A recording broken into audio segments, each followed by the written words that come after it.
সেই টাকাগুলো উদ্ধার করতে পারেনি।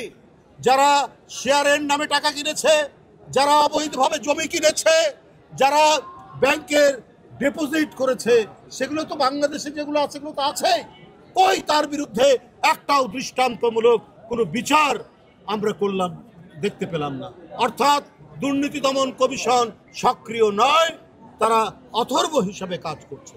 বন্ধুরা আমার, এই এই এই পরিস্থিতি তো জনগণ দেখতে চায়নি। এই অবস্থা তো মানুষ দেখতে চায় না।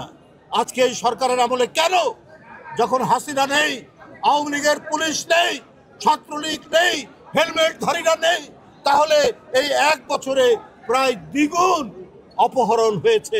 কেন এই আইন শৃঙ্খলা পরিস্থিতির অবনতি হবে? এটা তো জনগণ জানতে চায়। আপনাদের প্রতি জনগণ এবং রাজনৈতিক দলদের আস্থা আছে।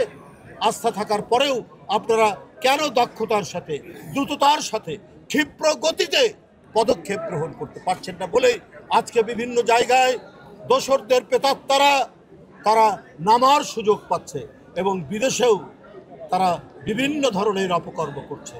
বন্ধুরা আমার, এই ধরনের নৃশংস সরকার, তার কি আপনারা প্রত্যাবর্তন চান? না।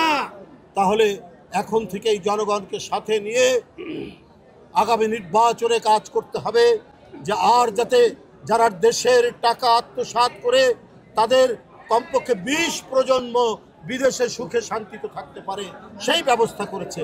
ওই লুটেরাদের, ওই টাকা পাচারকারীদের, ওই ব্যাংক হরিলুটকারীদের যেন প্রত্যাবর্তন না হয়। ওই মানুষ খুন করে, ছাত্র খুন করে, শিশুকে খুন করে যারা ক্ষমতা ধরে রাখতে চেয়েছিল, তাদের ওই খুন, ওই রক্ত এখনো শুকায়নি। তাই আওয়ামী লীগের সাথে কোনো আতাত নেই। আওয়ামী লীগের সাথে যারা তাকে সহযোগিতা করেছে তাদের যেন খোলস খুলে নতুনভাবে আত্মপ্রকাশ করতে না পারে।